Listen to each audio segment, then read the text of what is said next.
The issue is that in switching to Verizon, there are numerous problems that can happen. So prior to doing this, get it in writing from a representative that you know can be identified. And unless you can get an offer in writing, it's best to walk away, because verbal offers made to you are going to be very difficult to have the company follow through on.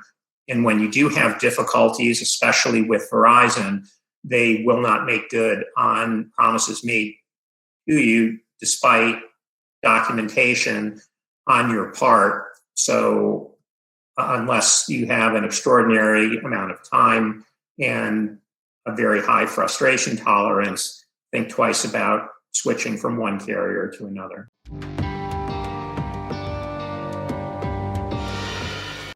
Well, I'll try to be succinct as possible. That at the end of December of 2020, I decided to switch my cell phone service from another carrier to Verizon based on a number of offers that Verizon had kept sending me. The experience initially started by going to my local Verizon store. We were at the Verizon store for approximately 2 hours.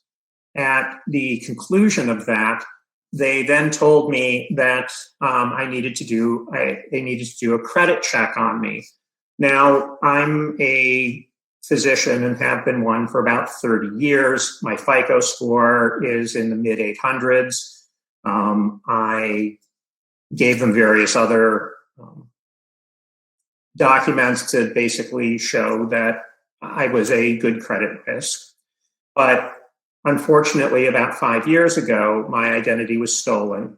And through all the credit reporting agencies like Experian and Equifax, I have those locked to make sure that something like that never happens again. They informed me that in order to allow me to be a Verizon customer, I would now need to contact every single one of those services, unlock the accounts until they determined that I was a good credit risk, and then to put it back on again. That's an incredible amount of work to do that. So I decided not to. Alternatively, they told me that I could purchase an unlocked phone and come back to them. Since we were in New York City at that time, and the Apple store was literally feet away from the Verizon store, we walked over to the Apple store, purchased unlocked phones, and then they informed me I could take care of the rest of the issues online. When I then called Verizon, they then informed me that not everything could be done online, since I needed to actually now get a physical SIM card, which was different from my SIM card, which was from another carrier. We were no longer in New York City at that time, and where we were living, it takes me about an hour and a half to drive to the next closest Verizon store that actually carried a SIM card, since the Verizon store that was within about a half an hour from me didn't carry the SIM card that I needed for the particular phone.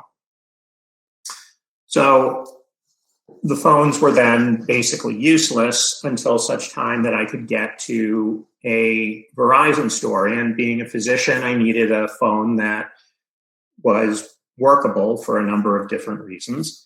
And so I had to rearrange a work schedule just so I could go and pick up a SIM card, since they informed me that under no circumstances would they overnight a SIM card to me, even if I paid the extra expense. Once the SIM card was put in the phones continued to malfunction. I was on with, I think, no less than 6 different representatives. I think a total of about 8 to 9 hours of time was spent still to have non-functional phones. That eventually we did get the phones to work. I spoke with representatives at that time.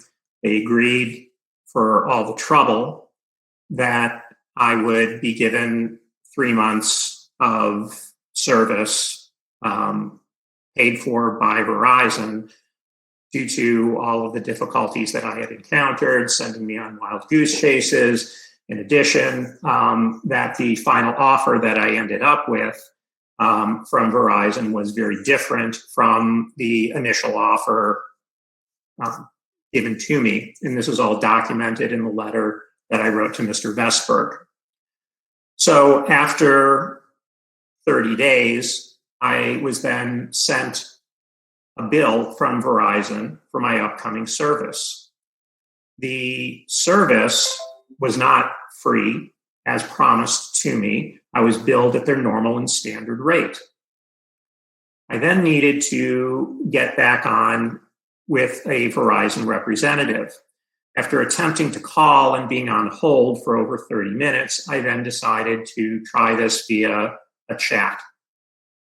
What happened next was I contacted a representative. They could not find my file. The chat lasted approximately an hour, and eventually I was able to give them enough facts so that way that bill was handled and they made good on the promise of the 1 month of service. They did tell me that they would put the information in, that I needed 3 months of free service. However, they couldn't guarantee me that I wouldn't have to call back to remind them of such, which I felt was a little bit onerous, since each time the responsibility was then again put back on me to show that, yes, indeed, I was promised 3 months of service, but I would yet need to prove it every month. The next month came, and sure enough, I was billed again at the full amount. I then contacted Verizon again with an attempted call, but the wait time was too much. I tried it via chat. I then was kept on hold for 9 hours in the chat. And I have screenshots of the chat, which I'll be happy to send to you, which document the full 9 hours we were in the chat, where the representative was attempting every single way possible, including telling me that their supervisor was busy for hours on end,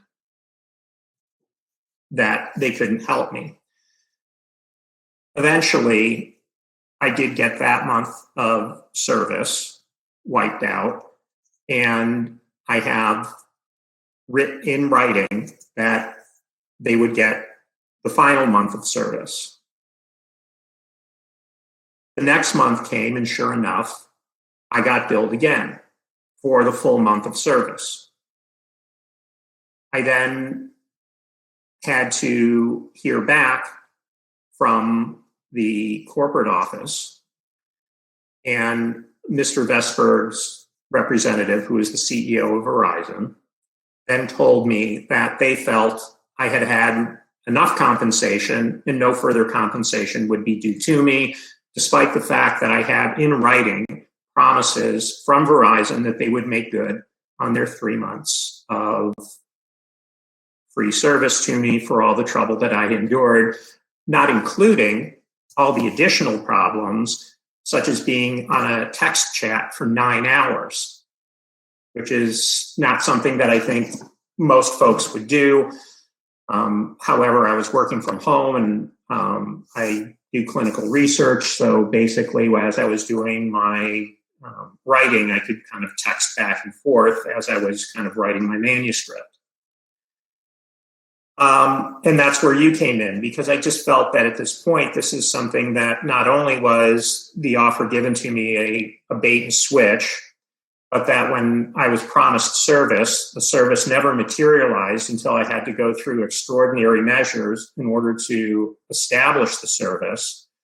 And then once I was promised compensation for all of the difficulties and screw-ups, the onus was put on me every month to go back and prove that I had been promised this. And then even as my final month came, that I was supposedly to be given my final month of service, they reneged on it and said that no, they felt that I had gotten enough, despite the fact that all the other times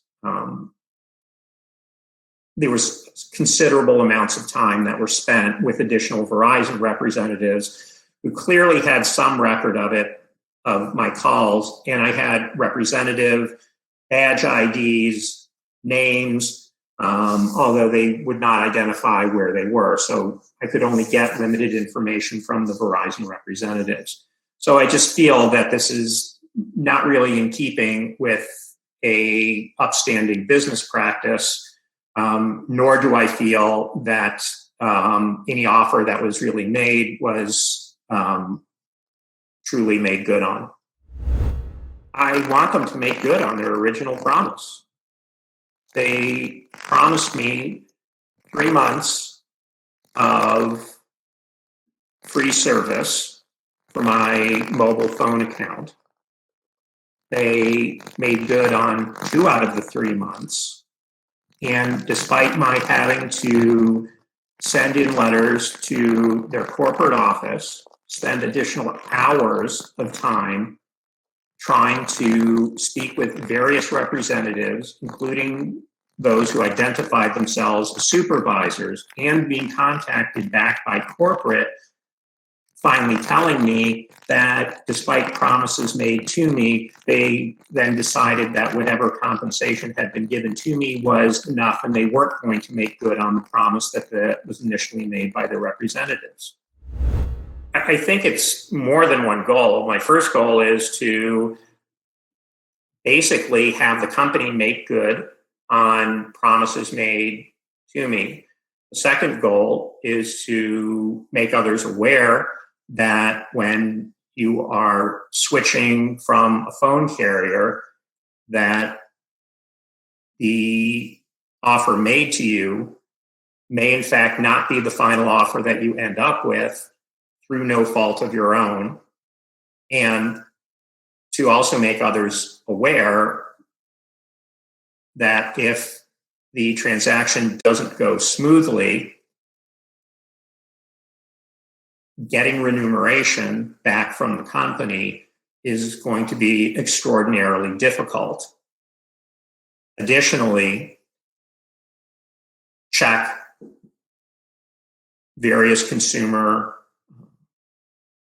resources, such as your company, prior to making any decisions, since I did not. And if I had seen the problems with Verizon, I probably would have thought twice about changing from my former carrier. And also, mobile phone carriers, it appears, are fairly notorious about problems or making offers that they never really intend to make good on.